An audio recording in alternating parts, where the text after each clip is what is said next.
What'd you say? Never mind, that was a dumb question. We're gonna ignore it. It never happened. It's fine. I honestly really don't even need these. I learned that the other day. I accidentally had them chilling here. Just like, And then like halfway in the episode, I'm like, oh, wait, we put these on. Hello, everyone. Welcome to Venus and Mars. I am your host, Shantel. You are the weakest link. I don't know why that's the first thing that came to mind. And I am here with my good friend. Am I recording? Yes, I'm here with my good friend Yasmin. Like, she is like literally my BFF. You can tell because I didn't think we were recording. I thought we were doing it. This is what I wanted. I wanted it to be real. That's why I randomly started it. This is a raw podcast. I'm talking about the weakest link. I love it. I love it. So what we're doing is, obviously most of my episodes have been men, and they are going to be men, but every now and then I'm going to have a girl talk, probably like every third or fourth episode. Hey ladies. Yeah. Okay. And the goal is to really just have conversations for women, obviously, in the dating space, but also just things to help us out in general that will ultimately help with dating. And today's topic is learning to be alone. Mm-hmm. And I feel like this topic is really important because, especially in, like I said, today's dating culture, like, I feel like the main reason we all are cycling through different partners is because we're not learning to vet partners, but also because we're not learning to just enjoy our own company. And it's like, if you just keep desiring to just have someone there and they're not necessarily meeting the criteria, like, I feel like if we're actually learning to be with ourselves and learning to enjoy our own company, like, we're less likely to just allow anyone in our space. So that's why we're pretty much touching on this topic today. Right. Yeah, it's a lot harder these days too, because you always have a way out. Like, whether it's social media, whether it's like literally just walking outside. Yeah, like, there's always a way out. So how many times being alone is a lost art. It's a lost art, and like you said, it's hard because it's like, even I've been through plenty of stages where I'm like, I am not dating at all, and then you go out. And then you meet one person, right? And you're like, oh, okay. We can just entertain the Or you're like, I'm really focusing on myself, and you're driving, and you're like, oh, he's kind of cute. Right. Roll down the window. But yeah, so like, but I really think that, yeah, this needs to be talked about. This really needs to be talked about.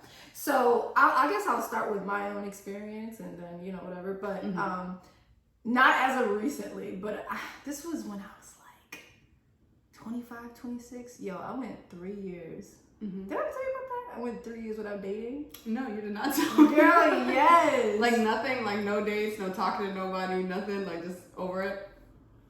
Now, to be fair, I low-key feel like God like purposely didn't put any men in my way. You were like, I'm not your strongest soldier, so do whatever this you need right, to do. Seriously, because this is when I was in Long Island still, so I was still in New York. Okay. And I was really I had just started therapy. Okay. And the therapist was just bringing everything to the surface. Okay. And I was She was dragging you? She was dragging me for filth. So everything was to the surface, and I was just going through a really just bad place in my life. And I felt like I was just supposed to be alone. Like, I was supposed to just work on things within myself and focus on me, focus on my relationship with God. And I was lonely as hell. Oh, yeah. Lonely as hell. But I feel like what I learned through that was learning to be okay with my own company. I learned about myself. Like, I learned to be a little more self-aware. I learned like things that I actually enjoy doing, what I don't like to do. I learned to make my list of what I actually want in a man. Yeah. Now, granted, I don't think this is important. Well, we're gonna get into that too. List is very important. As soon as you meet somebody, pull out the list. Right. Does he meet this criteria? Check. Right. Check. Ooh.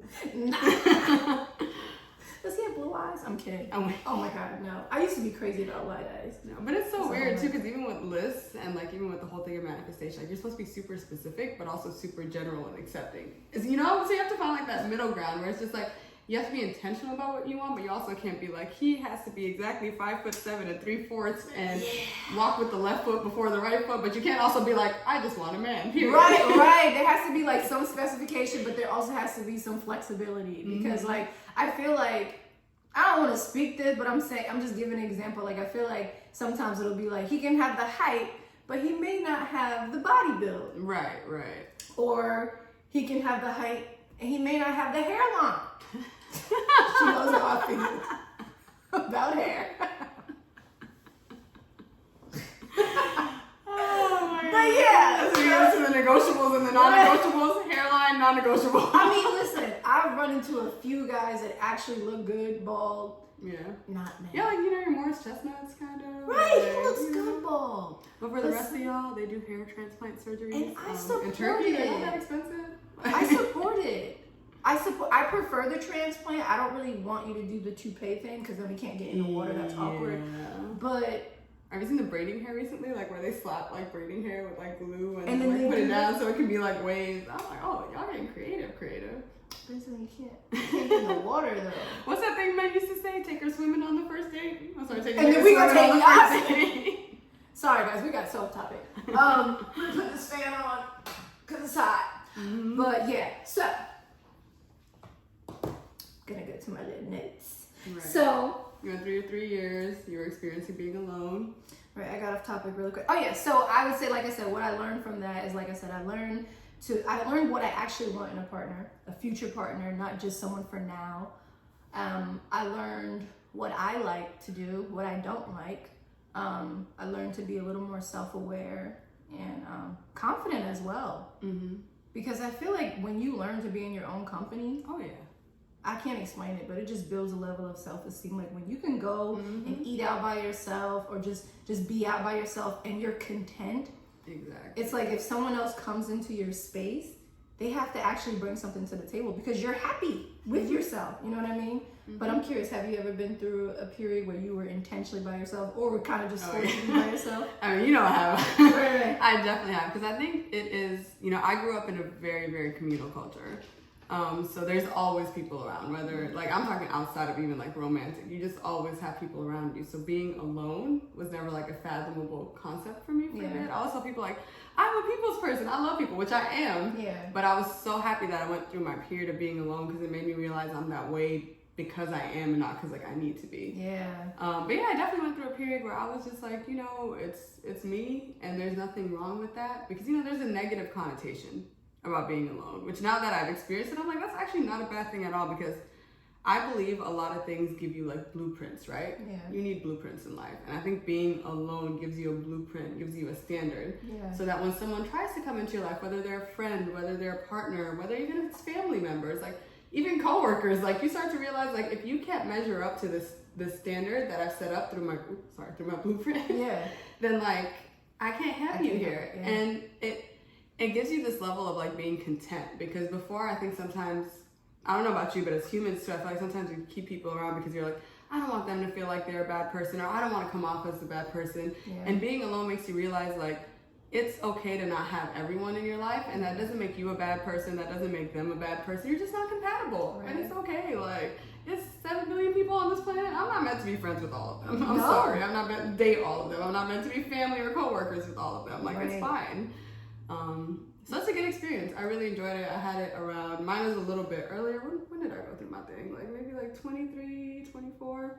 Yeah, because about 2 years. 2 years, yeah. Like end of 2019, Yeah. into 2020. Sure, we was all kind of forced to be Right. Maybe before that, kind of, you know, that happened in March, and I think like December. Oh, right, was right, like right, a big right, thing for right. me. And then going into that. And then I came back out, I'm like, I'm ready world again. And then I went through that phase like what, a few months ago where I was telling you, I was like, I just want to do me. And I think honestly, it's something that's going to be a reoccurring theme in your life. Yeah. Like sometimes you think like, oh, I just go through this one period. Like, I know we have the metaphor of like the caterpillar turning into a butterfly. Yeah. It's such a linear metaphor. Like you're a caterpillar and then you're a butterfly. But in between. Right. But not even in between. I think like there are repetitive phases in your life. So I think sometimes you can become a butterfly and then go back into being a caterpillar. And that's how I feel about being alone. It's a reoccurring theme that's going to pop up, especially in your 20s, early 30s. Right. Like, it's going to happen a few times. And there's nothing wrong with it. And that's the toughest time to actually be alone. I mean, obviously, you know, there isn't, as of now, especially with this audience, like most people are going to be in their 20s and 30s, but especially with society and how much pressure there is to like start a family, and like, you know, time is ticking for women and things like that. I know it's hard to even fathom the idea of like spending, going through a period of time by yourself, because it's like, dang, I'm taking away from time from meeting a potential partner. But I feel like there's also a level of like, when you take energy off of the idea of dating, you know what I'm saying? Like, if you have the mindset, like, if it happens, it happens. Or even if you're like, you know what, I'm genuinely content and I'm not looking. It seems as if that's the time when things start really coming together, and you actually might even attract, your person or your soulmate, because it's like, again, you're not putting so much desperate energy on finding a person. And what's crazy about that is like, you can know that and you can logically understand it and you can agree with it, but you can't fake the funk. Right. Like, I've gone through phases where I'm like, oh, I don't care anymore. It's fine, send me my man, but I don't care. But like, deep down, you still care. Go to a restaurant and see a Literally, couple you look hug around, like, and it's just like, you just have to naturally get to that point. And I feel like one of the only ways you can naturally get to that point is by being alone sometimes. It pushes you to that point. Right. Where you get to a point where you're just like, I'm so content with being by myself that I really genuinely don't care. Right. But as long as you keep replacing, like you said, energy with more energy, like of like people in your life, you don't have the time to get to there genuinely. Right. Because logically you can feel things, but unless you really feel it, like deep down in your soul, it's not gonna lie. It's not right. No, I agree.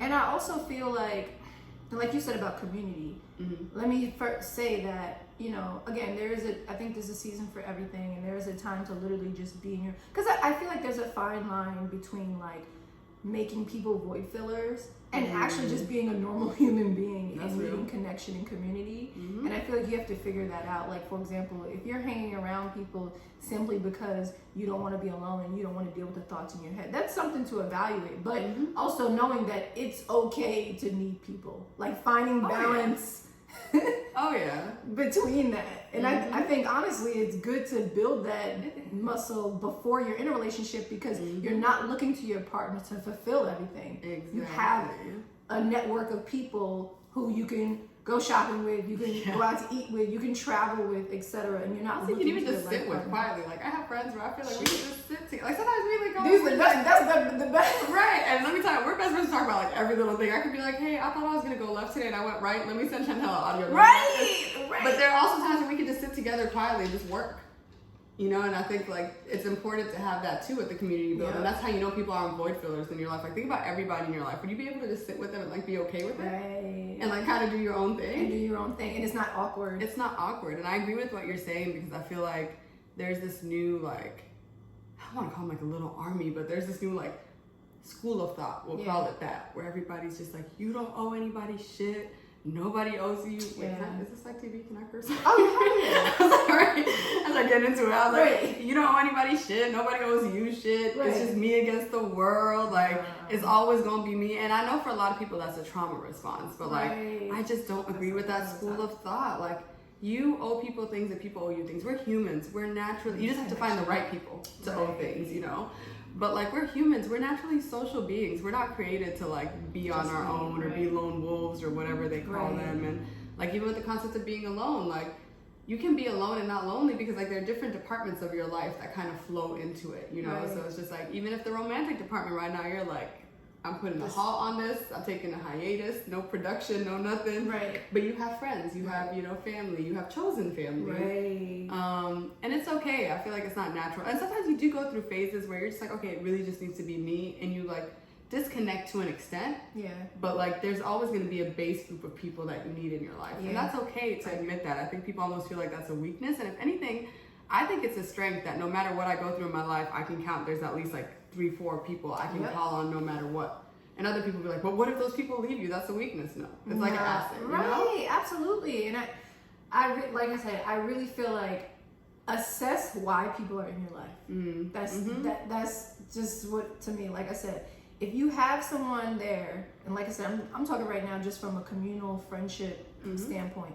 If you have someone there that you're communicating with, you're hanging out with, you're going out with, simply because you don't want to be by yourself in your house, then you got to evaluate that. And then I feel like that's the time to retreat within yourself. Right. But again, if you're just surrounding yourself with people because you genuinely want to be in their presence, and these are just people you enjoy being around, cool.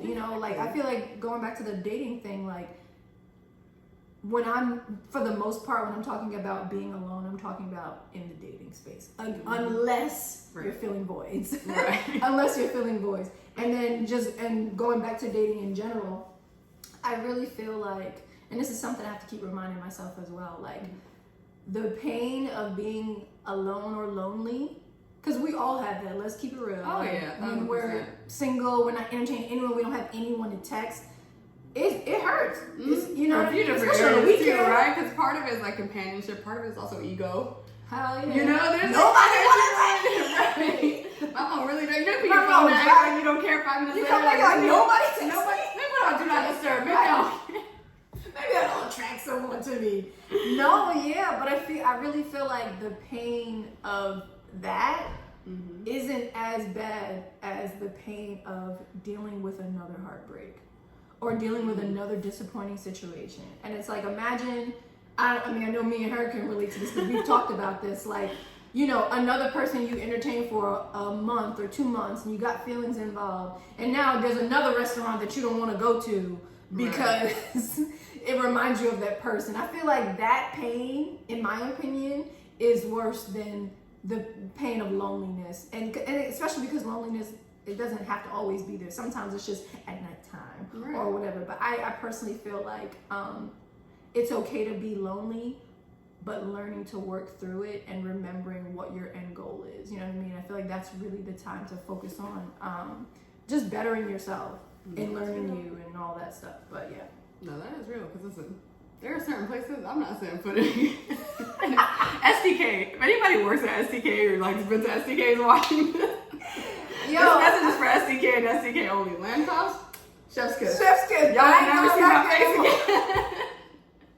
You will not see my face. You will not see me because, you know, like, yeah, you build memories with somebody. And I know people are like, you can go replace it with her. I don't want to go through all that. So sometimes when I'm feeling lonely, I'm just like, do you really want to go through that Don't do that again. Listen, get a weighted blanket. I got one. True. A weighted blanket. Things are nice. I got a maternity pillow, the circular one. I wanted to get one of those. My cousins were clowning me. I was just like, listen, my bed thing is stretched out on my bed. But I feel like, I mean, I don't know. I just really feel like if this society as a whole would see the value in learning to be content with self, that alone would just change the dating dynamic.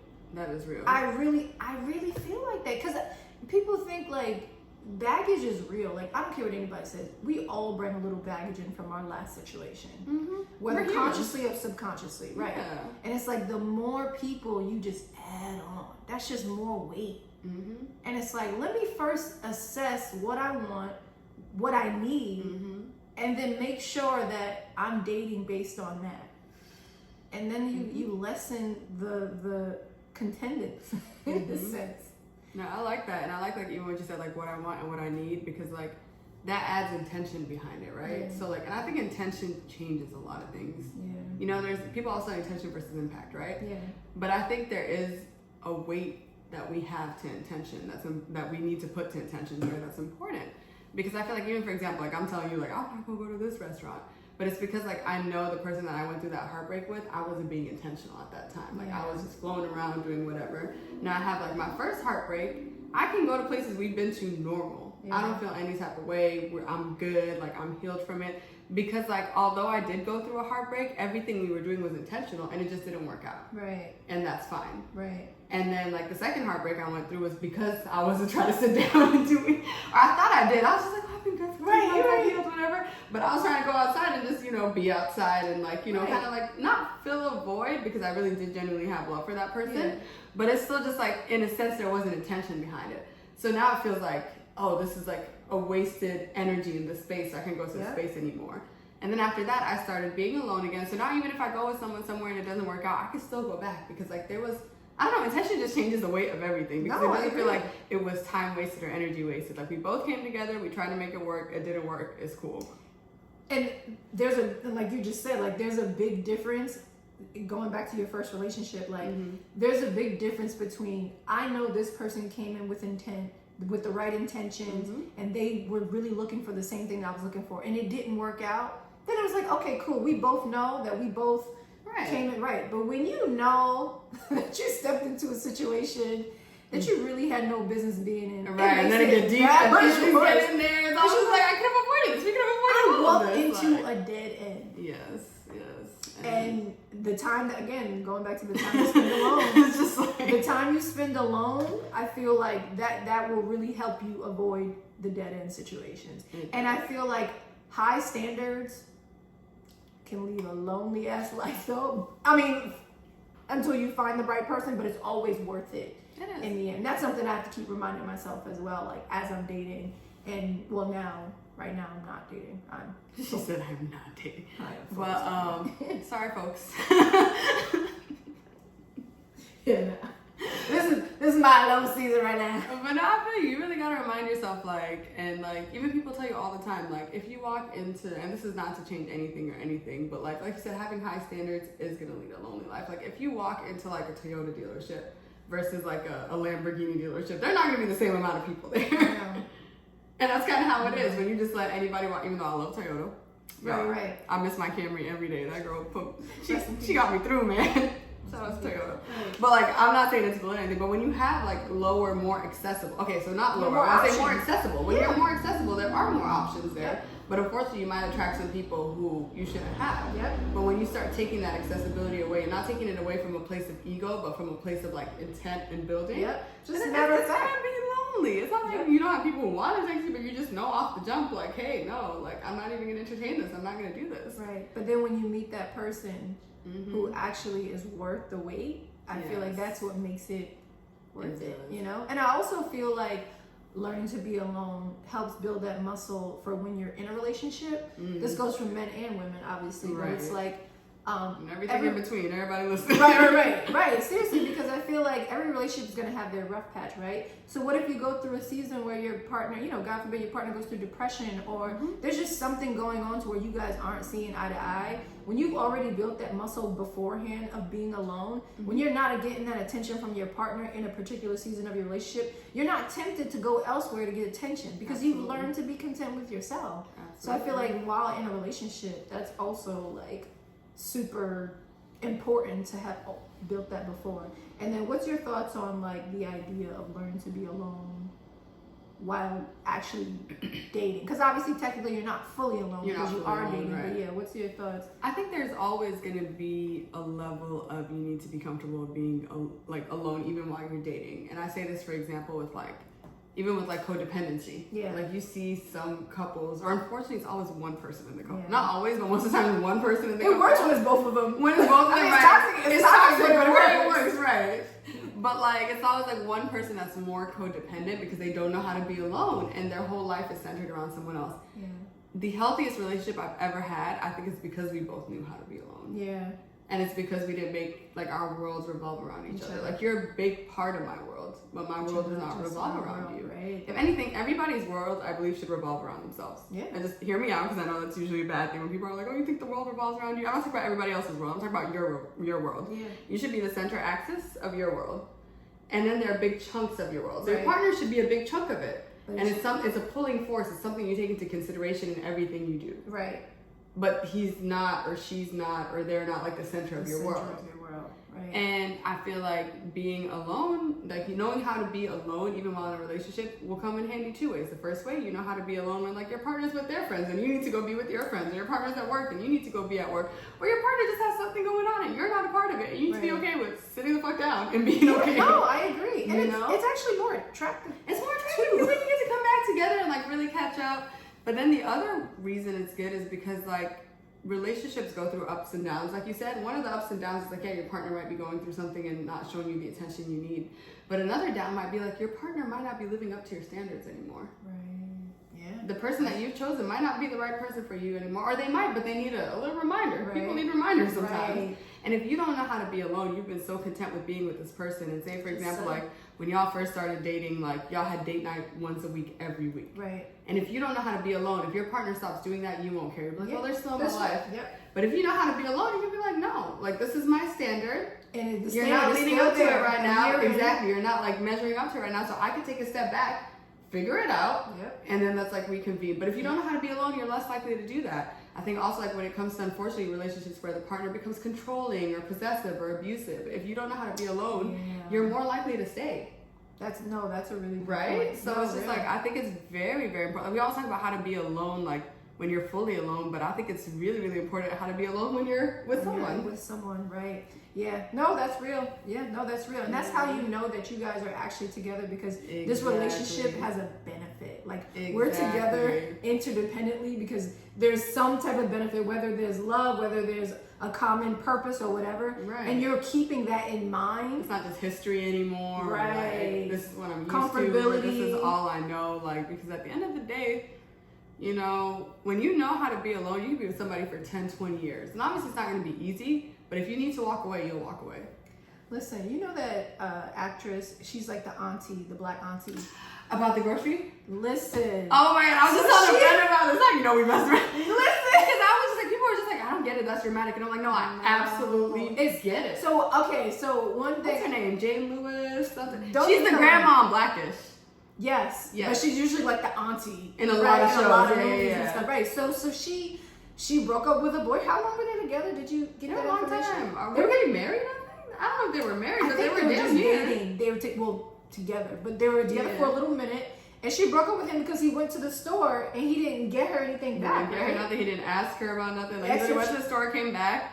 And she was just like... And she said she's always thoughtful. She said every time she goes to the store, she gets him either one of his favorite snacks or she asks him if he wants something. Yep. And he did one time, one time he happened to go to the store, he didn't get her nothing. She was like, this is over. And people are just like, really? Just like that? And I'm like, it really is those little things though that show somebody like, somebody can love you, but they might not like you. Right. And I feel like it's little things like that too. Or sometimes like, not even that actually. Let me take that back. Let's rewind. Somebody can like you, love you, everything in between.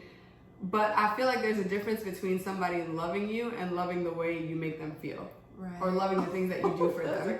Right? That's a whole topic. It really is. And I think like small actions like that show you like, does this person truly love me? Or do they love the way I make them feel? So if I love you, me getting something that makes you happy makes me happy. So every time she goes to the store and she picks something up for him, that makes her happy because she knows she's going to take him home and he's going to be happy. And it's the harder pursuit. It's the idea that I am still pursuing my partner. Exactly. Like I still want to make you happy. I want to see them happy. Exactly. And I think when somebody goes to the store, it doesn't get you what you usually like or a favorite snack or even ask you, do you want anything? She hit it right on the nose. Everybody's like, that's dramatic. But I'm like, it's not the thing, it's the principle. People all say it's the principle. And it is. That showed her that, that man might like her a lot. He might love being with her. Yeah. But he doesn't necessarily love her. Yeah. Because if you love her, you're going to want to make her happy in every little step that you do. Something as small as like, if I get you a Snickers bar, because Snickers makes you happy. Yeah. I mean, I'll be honest, a dating situation that I was recently in, one of the things that made me let it go was because he went on vacation and he was talking about souvenirs and stuff, and not once did he think to get me a souvenir. And it's like, I'm so thoughtful. Like, I'm like, like, I'm the type of person like... I'm wearing one of her souvenirs right now, actually. It's one of my favorite things in the world. But if you are like that, she got me like an evil eye bracelet because she knows I'm really into that stuff and it's part of my culture. And she got it from Aruba. So like, you're very thoughtful about those things. I want them back, like, and I just know how, like, if you tell me your neck is hurting, the first thing I'm thinking about if I'm in the store, like, oh, is there like a pill or something that you can do? And like, I know. Or you start sending remedies and you're like, I'm sorry if I'm like a mom. She listens to me all the time. She's like, yes, have you tried these stretches? Have you tried this? I don't want to be like your mom, but like, I need you to combat this back pain. But like knowing how I am, I've been through so many situations where I didn't get it back to where I'm like at a place where it's like, nah, if it's not reciprocal, we cutting this off before we get too deep. And that's just a standard I've created for myself. But again, I think that I'm able to stick to it because again, I'm so comfortable. I have my moments, like I said. It is not. We all do. Right. But I've learned to be so at peace within myself to where it's like, again, if you're coming into my life, bring value. Make me feel better than I can make myself feel. Exactly. Like, otherwise, why are you here? Stressing me out. Exactly. And it's like, it's crazy because like, I believe in unconditional love, but I don't believe in like unconditional love to the point where you're like, now you're hurting me, you know? Right. Like you can unconditionally love someone and still step away from them. Yep. Doesn't mean I don't love love you. I might never talk to you another day in my life, but I wish you all peace and blessings. I want you to be happy, and I think that's love. Yep. The level of love can change, but the love is still there. The love is the same, just the actions, like, you know? That's a good point, yeah. And I think, like, what you said is, like, super important because, like, I feel like I used to feel ashamed if I wanted, like, oh, I want, not to say, like, ashamed, but, like, you know, I want a partner to, like, level me up. Because it feels like, in a sense, like, at surface, you feel like a user. You're like, oh, I need somebody to make my life better. But that's not the case because I know anybody's life who I go into is going to be better. And if your life is not better with me in it, I don't want to be in it. What's the point? There's no point in me being in it. It's no hard feelings, again. But, like, if I'm not making your life better, why am I here? Yep. And it's okay for me to expect the same back. And it's like, it's the little things, like you said. And, like, it even made me think of, like, going back to our original point, having people around you, like friends, family, chosen family, community, whatever it is, because, like, the same way you love yourself sets the blueprint, also the same way other people outside of your romance love you sets the blueprint. So, like, I have, like, we call her my honorary godmother because we don't really have godmoms in our culture, but, like, if we did, she'd be my godmom. Great person, amazing friends with my family. She's like my mom here in Atlanta. Every time she travels, she brings me back a hot sauce from, like, wherever she goes, because you know me and my spicy thing. You know, so it's just like, I love that, but now I have that standard for whoever comes into my life. And if you can't find that standard from anybody else in your life, start setting it with everyone, but also look into yourself. Like, for you, you know, if you go anywhere, you're going to get someone a souvenir, you're going to get them a gift, you're going to get them a whatever.